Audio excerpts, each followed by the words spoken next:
কঙ্কালীতলার পাশেই রয়েছে, মানে মায়ের মন্দিরের পাশেই রয়েছে রুরু ভৈরবের মন্দির। কবিগুরু লিখেছিলেন, আমার হৃদয় মাঝে লুকিয়েছিলে দেখতে আমি পাইনি, তুমি ছিলে আমার কাছে তোমার কাছে যাইনি। সত্যি কথাগুলো কতটাই প্রাসঙ্গিক, তাই না? দেখুন না, আমরা কত দূর দূরান্তে ঘুরে বেড়াই, কিন্তু আমাদের এই বাংলাতেই শান্তিনিকেতনের মতো একটা সুন্দর ভ্রমণ ক্ষেত্র আছে।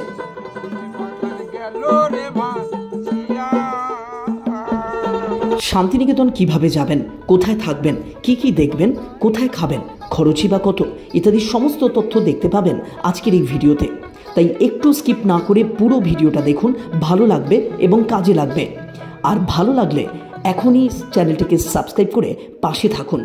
নমস্কার বন্ধুরা, আপনারা দেখছেন ঘোরাফোরা চ্যানেলের নতুন একটি উপস্থাপন। সঙ্গে আছি আমরা প্রভাত এবং লিটন। ঘড়িতে ভোর 4:21, আর রাস্তায় শুধু একটু কোকিলের ডাক ছাড়া আর কোনো জনপ্রাণী নেই। আর আমরা বেরিয়ে পড়েছি এত সকালবেলা, কোথায় বলুন তো? হাওড়ার উদ্দেশ্যে। কোথায় নিয়ে যাচ্ছি আপনারা তো থাম্বনেল দেখেই বুঝতে পেরে গেছেন। তো চলুন যাওয়া যাক, শুরু করা যাক আজকের জার্নি। বসন্ত উৎসবের প্রাক্কালে হোক কিংবা বছরের যে কোনো সময়, বাঙালির অত্যন্ত প্রিয় একটি জায়গা শান্তিনিকেতন ভ্রমণ শুরু করুন হাওড়া স্টেশন থেকে। যত তাড়াতাড়ি বোলপুর পৌঁছাতে পারবেন ততই ভালো, কারণ সারাটা দিন ভালো করে ঘুরতে পারবেন। সেই জন্য সব থেকে ভালো ট্রেন হচ্ছে বন্দে ভারত 22301 বন্দে ভারত। নিউ জলপাইগুড়ি ধরবো আমরা এখন। ফার্স্ট স্টপেজেই আমরা নামবো। বন্দে ভারতটা একবার আপনার ভেতরটাও দেখিয়ে দিই। হাওড়া থেকে বোলপুর শান্তিনিকেতনের ভাড়া 515 টাকা, সঙ্গে যদি ব্রেকফাস্ট জোড়েন ভাড়া হবে 650 টাকা। বন্দে ভারত হাওড়া থেকে সকাল 5:55 ছেড়ে শান্তিনিকেতন পৌঁছায় 7:25 মিনিটে। ঘড়িতে বাজে ঠিক 5:55 আর একদম ঠিকঠাক টাইমে ট্রেনটা ছেড়েছে। বন্দে ভারত ছাড়াও শান্তিনিকেতনে পৌঁছানোর আরও অনেক ট্রেন আছে, তার ডিটেল ডেসক্রিপশন বক্সে দিয়ে দিয়েছি। ভালো করে সিনগুলো গাড়ি থেকে দেখা যাচ্ছে, আমরা বসে আছি কিন্তু মানে স্পিডটা ফিল করতে পারছি। এবার দেখুন স্পিডটা কতটা চলছে, মানে ভেতর দিকে কিচ্ছু বোঝা যাচ্ছে না, সত্যি কথাই। ব্রেকফাস্ট ছাড়া শুধু টিকিট নিলে আপনি খবরের কাগজ এবং জলের বোতল পাবেন। আর আপনি যদি আমাদের মতো চা নিতে চান তবে অতিরিক্ত আপনাকে 20 টাকা দিতে হবে। দেখতে দেখতে খুব অল্প সময়ের পর আপনার বেরোনোর জন্য বন্দে ভারতের স্বয়ংক্রিয় দরজা আপনাকে বোলপুর শান্তিনিকেতনে ছেড়ে দিয়ে ছুটে যাবে তার গন্তব্যে। শান্তিনিকেতনের টাইম ছিল 7:25, 3-4 মিনিট লেট করেছে। দেখুন, হাওড়া শিয়ালদা থেকে অনেক ট্রেন আছে। সকালবেলা আপনি একটি ট্রেন ধরে চলে আসুন বোলপুর শান্তিনিকেতন। তারপর স্টেশন, এই হচ্ছে পেছনের স্টেশনে নেমে আপনি ঠিক স্টেশনের বিপরীত দিকে, মানে এই দিকেই এই মিউজিয়ামটা দেখে নিতে পারেন। এবং তার সাথে সাথে আরও একটা কাজ করতে হবে, নেমে আপনাকে সারাদিন ঘোরার জন্য একটা গাড়ি বুক করতে হবে। মানে টোটো এখানে বেশি অ্যাভেলেবেল, সামনেই মানে এইদিকে সোজা গেলেই আপনি টোটো স্ট্যান্ড পেয়ে যাবেন। বিভিন্ন রকম স্পট রয়েছে, তাদের থেকে দেখে নিয়ে আপনি নিজের মতো করে স্পট নির্বাচন করতে পারবেন এবং সেইভাবে আপনি ঘুরুন। আর বাকি পুরোটা আপনি ভিডিওটার মাধ্যমে দেখতে পাবেন। দেখতে থাকুন শুধু ভিডিওটা। এই হলো স্টেশনের পাশেই টোটো স্ট্যান্ড। প্রতি টোটোতেই এই ধরনের ট্যুরিস্ট স্পটের ডিটেল থাকে, সেগুলি ভালো করে দেখে স্পট নির্বাচন করে অবশ্যই দাম দর করে নেবেন। হ্যাঁ, ওটা নিয়ে যাবো তো, ওটা প্রথম নিয়ে যাবো, ওইটা থেকে স্টার্টিং করবো। ওটা মায়ের মন্দির 10 কিলোমিটার দূর, ওইটা থেকে স্টার্টিং করবো। টোটো করে উঠে আমরা এখন যাচ্ছি হোটেলে। এবার হোটেলে গিয়ে একটু ফ্রেশ ট্রেশ হবো আর কি, স্নানটা করে নেবো। কারণ প্রথমেই যাবো হচ্ছে কঙ্কালীতলা মায়ের দর্শন করতে। তো মায়ের দর্শন করে তারপরে এবার পরপর সমস্ত যাত্রাগুলো শুরু হবে। এখন চেক ইনের ব্যাপার চলছে, কিছু চেক ইনের প্রসিডিওর আছে, সেই প্রসিডিওরগুলো এখন কমপ্লিট করা চলছে। তারপর আমরা হোটেলে মানে রুমে নিয়ে যাচ্ছি আপনাদের। আপাতত হোটেল ড্রিমে আমরা রয়েছি, 308 নম্বর রুম আমরা নিয়েছি। চলুন এবার রুমের একটা ছোট ট্যুর। কী আছে, দুজন থাকার মতো মোটামুটি বেডটা ঠিকঠাকই আছে। একটা ছোট ওয়ার্ড্রপ রয়েছে, চাইলে এসি নিতে পারেন আপনি। আর এখানে দুটো বসার মতো চেয়ার রয়েছে, একটা ছোট টেবিল। মোটামুটি রুমটা ভালো, খারাপ নয়। জানলা ভালো, আলো বাতাসও আসবে, অসুবিধা নেই। আর একটু টয়লেটটা দেখাই। টয়লেটে মোটামুটি ওয়েস্টার্ন কমোড আছে, গিজার আছে আর একটা বেসিং রয়েছে, ঠিকঠাকই আছে। আপনি যদি হোলির সময় মানে দোলের সময় এবং যদি পৌষ মেলার সময় আপনি হোটেল বুক করেন, অবশ্যই এই রেটটা মানে এখন যেই রেটে আমরা রয়েছি সেই রেটে কিন্তু আপনি পাবেন না। মানে এটা অবশ্যই মানে রিসেপশনে আমাদের জানালো 2 থেকে 2,500 টাকার মতো রেট হয়। আর আমরা ডিসক্রিপশন বক্সে হোটেলের নাম্বার দিয়ে দেবো, আপনি কিন্তু চাইলে এই হোটেলটাও বুক করতে পারেন, খারাপ নয়, রুমগুলো মোটামুটি ঠিকঠাক আছে। এখন আমরা আছি হচ্ছে ভুবনডাঙ্গা স্টেট ব্যাংকের ঠিক কাছেই আমাদের হোটেল আর কি। তো হোটেলে গিয়ে একটু ফ্রেশ হয়ে নিলাম, আবার স্নান টান করে এখন যাচ্ছি মায়ের দর্শন করতে কঙ্কালীতলা। আর যেতে মোটামুটি 20 থেকে 25 মিনিট টাইম লাগবে, সঙ্গে থাকুন। বিশ্বভারতী ক্যাম্পাস ও তৎসংলগ্ন বিভিন্ন স্পট ফেলে এগিয়ে চলুন কঙ্কালীতলার উদ্দেশ্যে। কঙ্কালীতলা ঢোকার সময় এখানে পার্কিং নেয় 10 টাকা গাড়ি, ছোটো গাড়ি 10 টাকা দেয়, 4 ধরনের বড়ো গাড়ি আনলে 50 আর ছোটো গাড়িতে আসলে 10 টাকা। দেখুন পুজো সামগ্রীর কেনার ডালা এখানে পাওয়া যাচ্ছে, প্রচুর দোকান এখানে ফুল না সরি মানে পুজো সামগ্রীর অনেক দোকান রয়েছে। দেখুন একটা দোকান থেকে পুজো সামগ্রী কিনে নিয়ে যাওয়া যেতে পারে। 151 আর 200 ও আর একটা হয় আপনার শাড়ি ওনা চেলি নিয়ে 501 বড় শাড়ি চেলি ওনা দিয়ে মহামায়া পূজা ভান্ডার, ওটা 101, এটা 101 151 201 ব্যাগ নিয়ে যাওয়া যাবে তো। আপাতত ডালা নিয়ে নিয়েছি আমরা, 101 টাকার ডালা নিয়েছি। আর এই যে মালাটা দেখছেন এটা হচ্ছে 50 টাকা দাম নিল। তো এখন আপাতত মন্দিরের দিকেই যাচ্ছি, জয় মা কঙ্কালী বলে মায়ের পুজো দিতে যাব। এখন দেখা যাক। জয় মা কঙ্কালী, খুব সুন্দর খোলামেলা শক্তিপীঠ কঙ্কালীতলায় খুব শান্তভাবে এবং সুন্দরভাবে মায়ের পুজো দিতে পারবেন আপনি।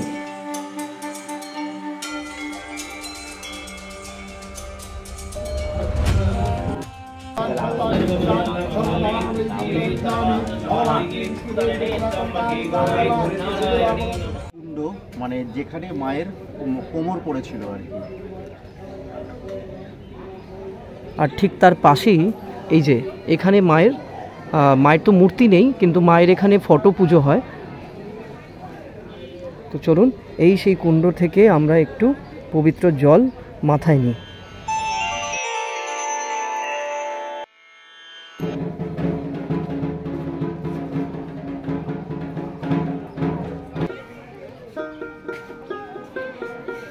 মায়ের মন্দিরে পুজো দেওয়ার পর এই যে এই সামনেটাই পেছনে ঘটের বেদি রয়েছে এবং তার সাথে সাথে এখানে হোমকুণ্ড রয়েছে।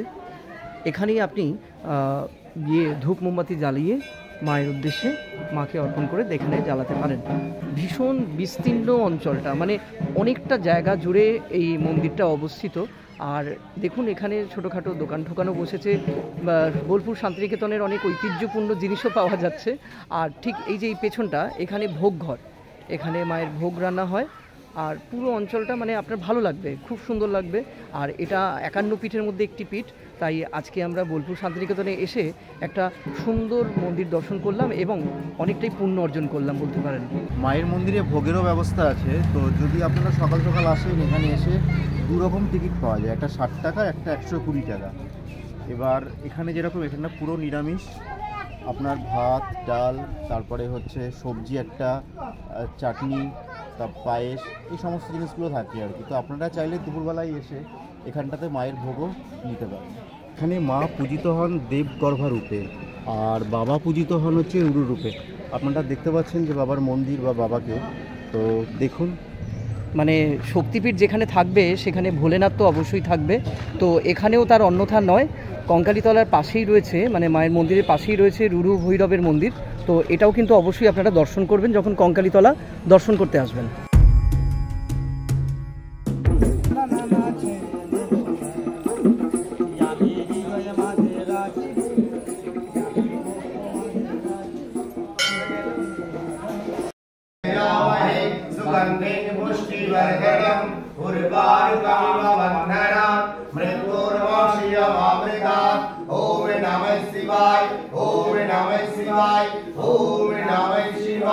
কবিগুরু এই কোপাই নদীকেই দেখে হয়তো লিখেছিলেন আমাদের ছোট নদী চলে আঁকে বাঁকে। সত্যি তাই, দেখুন কোপাই নদী কিন্তু অল্প জল, এবং তাই তিনি এটাও লিখেছিলেন যে বৈশাখ মাসে তার হাঁটু জল থাকে। তার সত্যি নদীটা মানে গভীরতা কম, নাব্যতা কম, এবং তার গতিবেগ কিন্তু এঁকে বেঁকেই। এই যে বেদিটা দেখতে পাচ্ছেন, নিশ্চয়ই বুঝতে পারছেন যে এটা অ্যাকচুয়ালি কি। এটা এখানে প্রতিদিন সন্ধ্যার সময় আরতি করা হয় আর কি। তো এই যে মানে যেরকম আমরা দেখেছি বেনারস, তারপরে হচ্ছে হরিদ্বার, ঠিক এমনিভাবেই এখানেও আরতি করা হয়। কঙ্কালীতলায় পুজো দিয়ে রাস্তায় এরকম ছোটো একটা ধাবা টাইপের পেয়েছি, তো চলুন এখানে একটু দেখি কী কী পাওয়া যায়, অন্তত ব্রেকফাস্টটা সারা যাক। এর কচুরি ট্রাই করছি, এবার খেতে খুব সুন্দর। এরপর চলুন বিশ্বভারতী ক্যাম্পাস সংলগ্ন ঐতিহাসিক ও ঐতিহ্যপূর্ণ সব স্থান দর্শন করতে। এখানে 22টা সাবজেক্টের পড়াশোনার সাবজেক্টের বই রাখা আছে লাইব্রেরিতে। ওইখানে লাইব্রেরি আছে, তাই তো? এটা লাইব্রেরি। বলাকা দেখার পর দেখুন শান্তিনিকেতন আশ্রম, যাকে আনন্দ পাঠশালা বলা হয়। মহর্ষি দেবেন্দ্রনাথ ঠাকুর গাছতলায় প্রকৃতির মাঝে পড়াতেন। সেই তখন থেকে এখনও এখানে গাছের তলায় শিক্ষার্থীদের শিক্ষাদান করা হয়। চারদিকে ঘেরা রয়েছে যাতে ছোট ছোট ছেলে মেয়েদের মনোসংযোগ নষ্ট না হয়। এর মধ্যে বা আম্রকুঞ্জের ঠিক দক্ষিণের অবস্থিত রয়েছে দেহলি। কবিগুরু রবীন্দ্রনাথ ঠাকুরের স্ত্রী মৃণালিনী দেবীর মৃতদেহ এখানে কিছুক্ষণের জন্য রাখা হয়েছিল। বর্তমানে এটি মৃণালিনী আনন্দ পাঠশালা। এরপর দেখুন 3 পাহাড়। মহর্ষি দেবেন্দ্রনাথ ঠাকুর কোনো একদিন কোপাই নদী দেখে ফেরার পথে নদীর ধার থেকে ছোট্ট একটি বটগাছের চারা আর 3টি পাথর নিয়ে এসে এখানে সেই গাছটিকে পুঁতে দেন এবং 3টি পাথর দিয়ে তা ঘিরে রাখেন। তাঁর পুত্র রবীন্দ্রনাথ ঠাকুরের সময় গাছটিকে 3টি বেদিতে ঘিরে দেওয়া হয় এবং কবিগুরু এই গাছের গোড়ায় বসেই লিখেছিলেন কুমোরপাড়ার গরুর গাড়ি বোঝাই করা কলসিহারি। এরপর দেখুন তালধ্বজ। তালগাছকে কেন্দ্র করে মাটির বাড়িটি তৈরি করা হয়েছে। এখানে বসেই বিশ্বকবি রবীন্দ্রনাথ ঠাকুর লিখেছিলেন, এক পায়ে দাঁড়িয়ে সব গাছ ছাড়িয়ে উঁকি মারে আকাশে সেই তাল গাছ। দেখুন সেই জীবন্ত স্মৃতি এখনো। এরপর দেখে নিন উপাসনা গৃহ বা ব্রাহ্ম মন্দির, যা 1892 সালে মহর্ষি দেবেন্দ্রনাথ ঠাকুরের জ্যেষ্ঠ পুত্র দ্বিজেন্দ্রনাথ ঠাকুর প্রতিষ্ঠা করেন। মানে বুধবার দিন সকাল 6টায় ঢুকতে পারবেন এবং আপনাকে অবশ্যই সাদা পাঞ্জাবি পরে আসতে হবে, না হলে এখানে ঢুকতে পারবেন না। শান্তিনিকেতন পুরোটাই অনেক স্মৃতি বিজড়িত এবং বাংলা সাহিত্যের পরখে পরখে এর উল্লেখ আমরা পেয়ে থাকি। তো সেটাই আপনাদের দেখাচ্ছি। পুরোটা দেখতে একটু টাইম লাগবে, চলুন আরও কিছু দেখার আছে। এরপর পুরনো মেলার মাঠ দেখে ঠিক তার বিপরীত দিকে দেখুন শান্তিনিকেতন ভবন। এটি হলো সবচেয়ে পুরনো বাড়ি, যা 1864 সালে প্রতিষ্ঠিত হয় মহর্ষি দেবেন্দ্রনাথ ঠাকুর কর্তৃক। এরপরে দেখুন ছাতিমতলা। দেবেন্দ্রনাথ ঠাকুর রায়পুরের জমিদারের বাড়িতে নিমন্ত্রণে এসে এখানে 2টি ছাতিম গাছের নিচে বিশ্রাম নিয়ে চরম তৃপ্তি লাভ করেছিলেন। তারপর তিনি জমিদারের কাছ থেকে 16 আনা দিয়ে 20 বিঘা জমির পাট্টা নেন। এরপর দেখুন রবীন্দ্র ভবন মিউজিয়াম। এন্ট্রি ফ্রি 100 টাকা। ভিতরে ফটোগ্রাফি অ্যালাউড নয়, তাই ভিতরের কিছুই দেখাতে পারলাম না আপনাদের। এরপর দেখুন শিল্পী নন্দলাল বসুর সাধনা ক্ষেত্র। এর কিছু দূরেই আছে নন্দলাল বসুর বাড়ি। এই যে বাড়িটা দেখছেন, এটা হলো নাট্যঘর। নাটকের রিহার্সাল, উপস্থাপন ইত্যাদি সবই হতো সেই কবিগুরুর সময় থেকে। এরপর শিল্পী রামকিঙ্কর বেজের সৃষ্টি করা বিভিন্ন শিল্প দেখে নিন। তারপর নন্দলাল বসুর বাড়ি এবং ঠিক তার বিপরীত দিকে নন্দলাল বসুর ছাত্রাবাস, যা এখন বয়েজ হোস্টেলে পরিণত হয়েছে। কিছুটা এগোলেই দেখতে পাবেন বিখ্যাত নোবেলজয়ী অর্থনীতিবিদ অমর্ত্য সেনের বাড়ি প্রতীচি। চলে এসেছি আমরা সৃজনী শিল্পগ্রাম। চলুন ভেতরে 30 টাকার টিকিট কেটে প্রবেশ করা যাক। এই হচ্ছে টিকিট, আর এখানে পাস করিয়ে তারপরে যেতে হবে। আমরা দুর্গাপুজোর সময় যে থিমটাকে কপি করি কলকাতাতে, কপি করে, হ্যাঁ কপি করা হয় অ্যাকচুয়ালি। তো এটা হচ্ছে সেই অরিজিনাল আর কি, মানে এই অরিজিনাল ব্যাপারটাই আমরা আজকে দেখছি।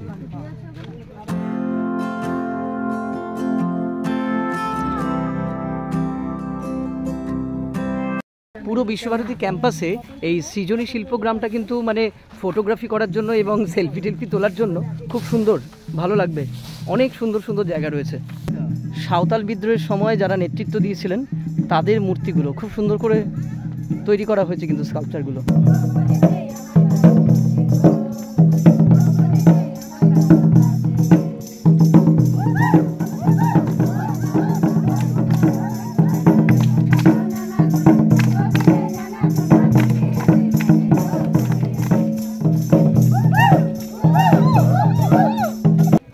কাটাম, খেলনা জিনিসের খেলনা।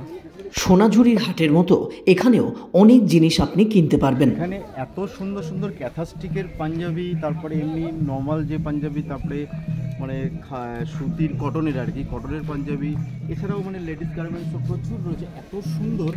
মানে ঠিক দেখুন না, আমি কিনেই একটা পরে নিলাম আর কি, মানে বাড়ি গিয়ে বা পরে পরবো সেরকম না, আমার এত পছন্দ হয়েছে আমি কিনে সঙ্গে সঙ্গেই পরে নিয়েছি। খুব ভালো করেছেন।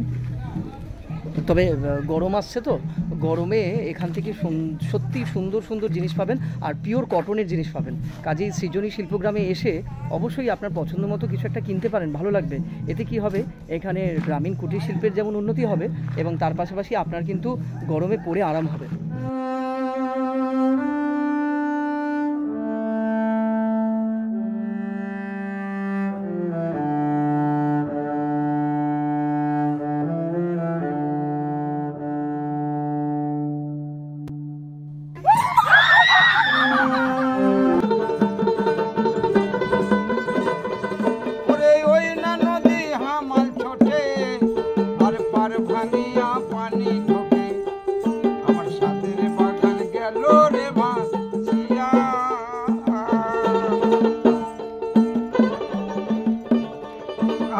সৃজনী শিল্পগ্রামে যেটা সব থেকে ভালো লাগবে সেটা হচ্ছে যে বিভিন্ন স্টেটের যে শিল্পগুলো, মানে যেমন ধরুন এখানে বিহার, উড়িষ্যা, আমাদের পশ্চিমবঙ্গ, তারপরে আসাম, মণিপুর, এইসব মানে রাজ্যগুলোর বিভিন্ন মানে অথেন্টিক শিল্প, সেই শিল্পগুলো এখানে দেখানো হয়েছে এবং পুরোটা গ্যালারি টাইপের এক একটা মানে গ্যালারি করে তা সেই স্টেটের বিভিন্ন শিল্পগুলো রিপ্রেজেন্ট করা হয়েছে।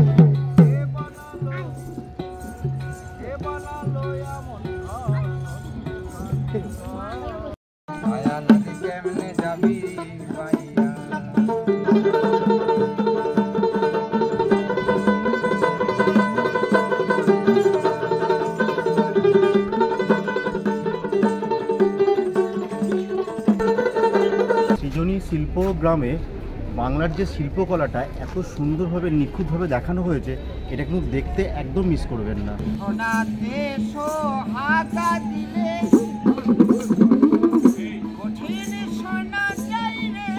এখানে আপনি কিন্তু বাউল গানটা খুব মানে ভালো লাগবে, মানে বিভিন্ন জায়গায় ছোট ছোট করে বাউল শিল্পীরা তাদের মানে শিল্প প্রদর্শন করছেন, খুব সুন্দর।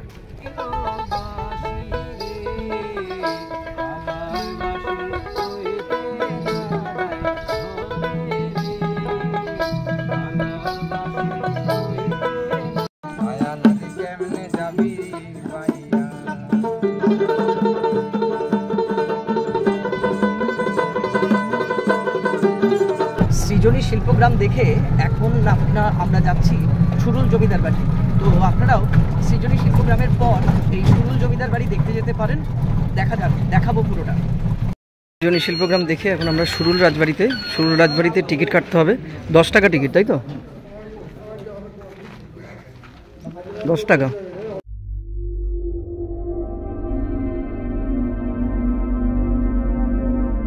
চলুন যাওয়া যাক।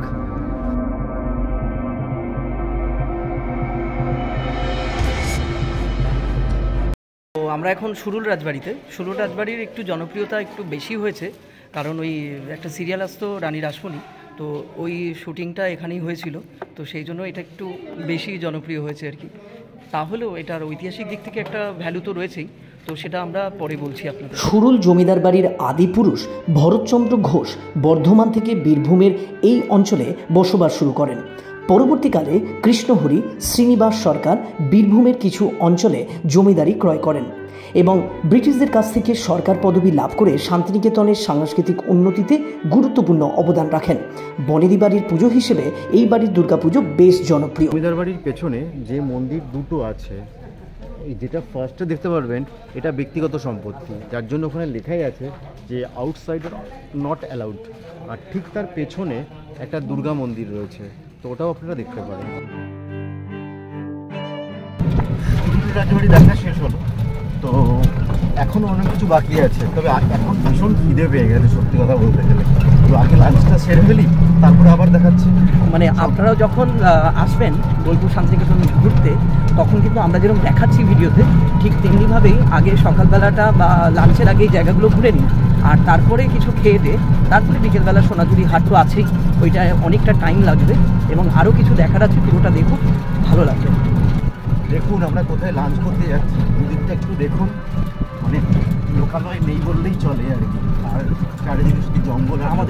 আমাদের টোটো ভাই মানে অয়ন খুব সুন্দর সুন্দর মানে জায়গা নিয়ে যাবে বলেছে, এবং ও বলেছে যে কোনো জায়গায় মানে খামতি থাকবে না, সবটাই পুরোটা ঘুরিয়ে দেখাবে।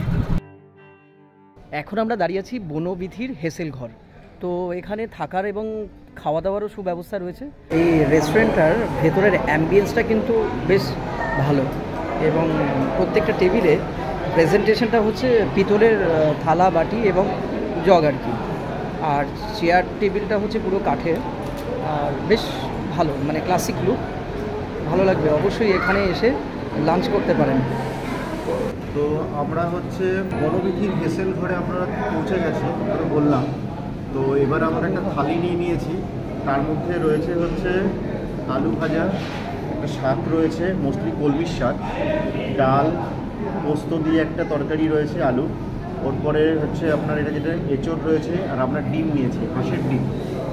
আর একটা জিনিস সেটা হচ্ছে যে এরপরে চাটনি পাবো, আর পায়েস আর পাপড়। আর ইয়েটা বলেছো ঘিটা? ও এখানে শুদ্ধ ঘি আছে, এটা তো বলতে হবে, দেখুন একদম শুদ্ধ ঘি।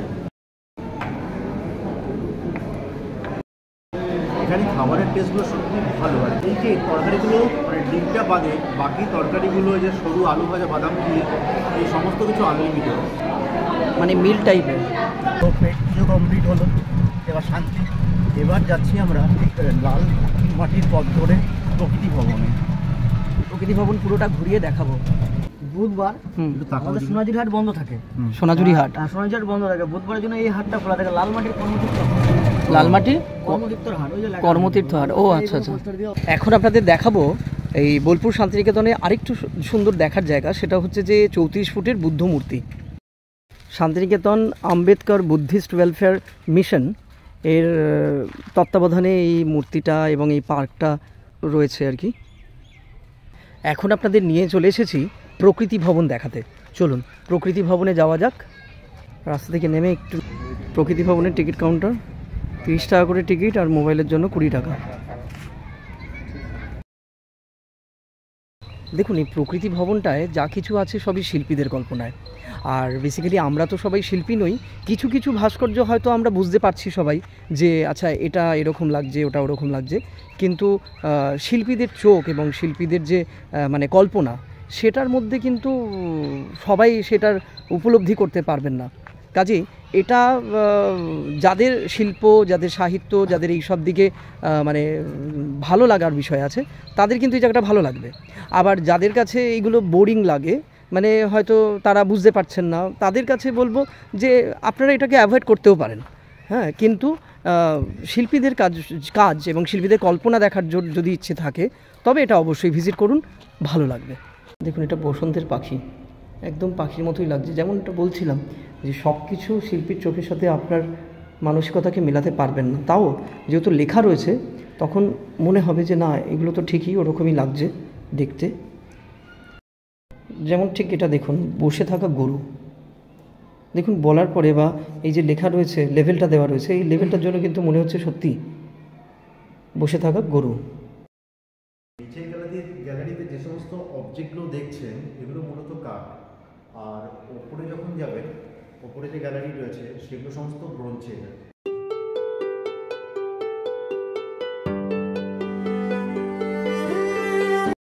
এটা কি বলুন তো, উট পাখি। এখন আপনাদের নিয়ে চলে এসেছি সোনাঝুরির হাটে। এই সোনাঝুরির হাট বা খোয়াই মেলা বর্তমানে বাঙালির সংস্কৃতির একটি অংশ। বিগত 20 বছর ধরে এর ব্যাপ্তি ও জনপ্রিয়তা বেড়েছে।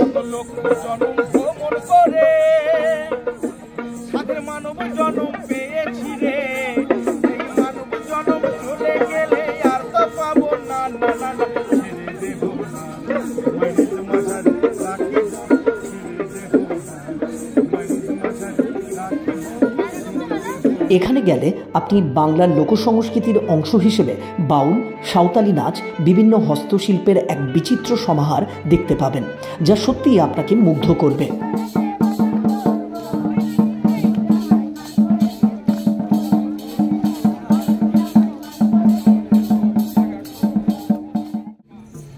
সোনাতে সোহাগা দিলে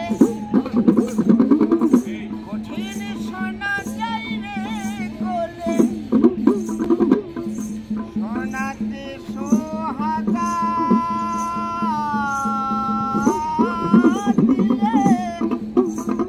ধরুন আপনি শুক্রবার প্ল্যান করেছেন, তো আমি বলবো শুক্রবার আসেন, তাতে কোনো প্রবলেম নেই। সোনাঝুরি হাট শুক্রবারও খোলা থাকে, কিন্তু শনিবার এবং রবিবার যদি আসেন, যেই হাটটা আমরা দেখাচ্ছি তার থেকেও বেশি দোকানপাট আপনি দেখতে পারবেন। আর ভ্যারাইটিস মানে বাউল সঙ্গীত, তার সাথে একটু তালে তালে নাচ, এই ধরনের নানান স্বাদের জিনিসপত্র আপনি উপভোগ করতে পারবেন এই সোনাঝুরির হাটে। তো শনি রবিবার হচ্ছে আদর্শ সময়, এবং যদি এমনি সময়েও আসেন, বুধবারও হয়, কিন্তু বুধবারটা এখানে বন্ধ থাকে, তার বদলে অন্য জায়গায় হাট বসে। আর শান্তিনিকেতনে আসলে সোনাঝুরি হাটে তো আসতেই হয়, আর এখান থেকে আপনি মানে শান্তিনিকেতনের কিছুটা স্মৃতি বাড়ির জন্য নিয়ে যেতে পারেন। কিন্তু একটা জিনিস মাথায় রাখবেন, এখানে যেটাই দাম বলুক না কেন একটু নেগোসিয়েশন করে নেবেন, কারণ না হলে কিন্তু ঠকতে হবে আপনাকে। ও এটা শালবন, এর পরেই হচ্ছে গ্রাম, আদিবাসী গ্রাম, সেখানেও আমরা যাব, যেখানে বাহা সিরিয়ালের শুটিং হয়েছিল। আচ্ছা চলো তবে যাওয়া যাক, চলো দেখাই আপনাদের। এখন আমরা আদিবাসী গ্রামের মধ্যে দিয়ে যাচ্ছি। এই গ্রামটা পুরোটাই আদিবাসীদের। হয়েছিল না, হ্যাঁ সেটা এই বাড়িতে হয়েছিল। ও এই বাড়ির ছবিটা আমি দেখাচ্ছি, এর কাছে শুটিং এর ছবিটা, আচ্ছা আর এখনকার ছবিটা দেখো। আচ্ছা, এটা যখন শুটিং হয়েছিল তখন বাড়িটার এরকম অবস্থা ছিল, আর তখনকার ছবি দেখছেন, আর এটা হচ্ছে এখনকার বর্তমান ছবি। এই সাঁওতালি গ্রামে ঘুরতে আসলে দেখবেন তাদের তৈরি হস্তশিল্প বিক্রি করছেন তারা এখানে। সাঁওতালি গ্রাম ঘুরে দেখে নিন কোপাই নদী। এখানে বসেই কবিগুরু লিখেছিলেন আমাদের ছোট নদী চলে আঁকে বাঁকে। এরপর দেখে নিতে পারেন ডিয়ার পার্ক, যার টিকিট মূল্য 100 টাকা। আর সবশেষে দেখে নিন সত্যস্বর শিব মন্দির। তো আমাদের অয়ন আমাদেরকে চা খাওয়াতে নিয়ে এসছে আর কি, তো বললো যে চাটা খুব ভালো, তো আমরা খেলাম চাটা, না চাটা সত্যিই খুব ভালো। তো আপনারাও যদি কখন এদিকে আসেন এখানে ট্রাই করতে পারেন, বেশ সুন্দর চা। কোথায় জায়গাটার নাম কি? জায়গাটার নাম কি? অজয় নদীর ধারে সারাদিন ঘুরে মোটামুটি এখন আমরা চলে এসেছি একদম আমরা যেখানে হোটেল নিয়েছি সেইখানে। তো যার সাথে ঘুরলাম সেই অয়ন ভাই, মানে অয়ন মণ্ডল, তার সাথে একটু পরিচয় করিয়ে দিই আপনাদের, এবং তার ফোন নাম্বারটা আমরা দিয়ে দেবো।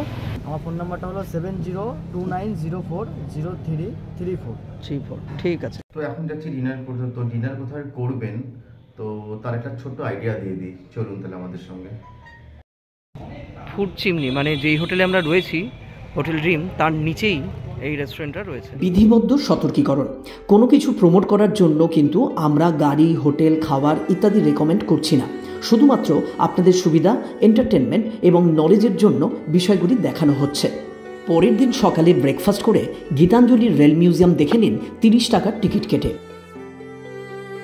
দেখুন, আপনারা যদি সকালবেলা মানে বোলপুর স্টেশনে আসেন 8টার মধ্যে বা 9টার আগে, তবে এই যে রেল মিউজিয়ামটা দেখছেন মানে গীতাঞ্জলি রেল মিউজিয়াম, এটা কিন্তু ভিজিট করতে পারবেন না।